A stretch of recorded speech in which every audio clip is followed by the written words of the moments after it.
कि झूले झुलुआ सातो बहरिया हंस के। अब हाथ को उठा लीजिए और ताली बजा करके झूमते हुए कहेंगे क्या कि निमिया के डाल लचके, निमिया के डाल लचके, निमिया के डाल लचके, निमिया के डाल लचके। झुलुआ लगावली मालिन रच रच के, झुलुआ लगावली मालिन रच रच के। निमिया के डाल लचके, निमिया के डाल लचके, निमिया के डाल लचके, निमिया के डाल लचके।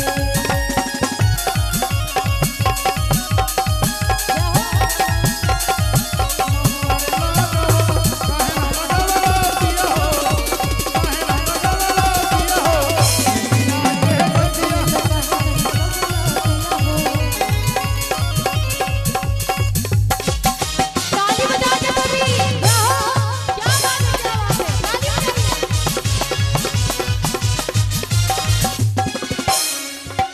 झूली झुलुआ झुलावे ले भैया, लहरे लमाही के लाली चुनरिया।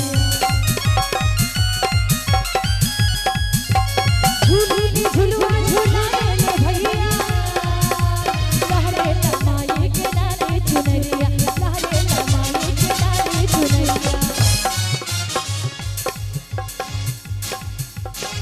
हाँ, सब होगा, सब होगा। स्वामी पुकारे माई माई रट के, स्वामी पुकारे माई माई रट के। दुनिया के डाल लचके, दुनिया के डाल लचके।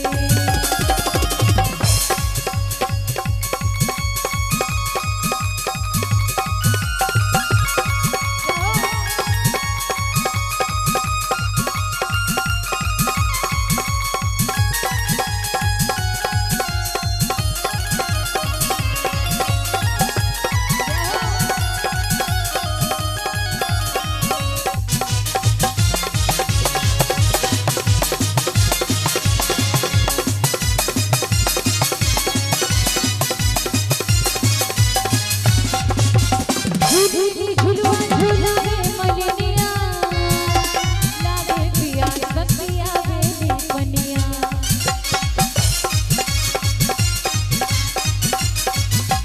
झूली झुलुआ झुलावे मलिनिया, लागे पिया बतिया बेली बनिया, लागे पिया बतिया बेली बनिया।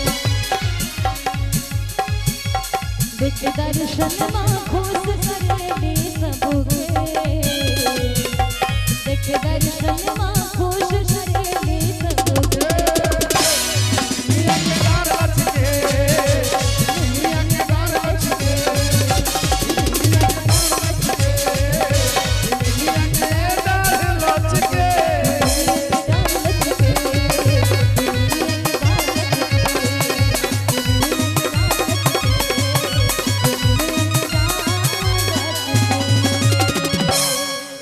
बोली सच्चे दरबार की जय हो, बोली श्री हनुमान जी महाराज की। जय हो। वाह।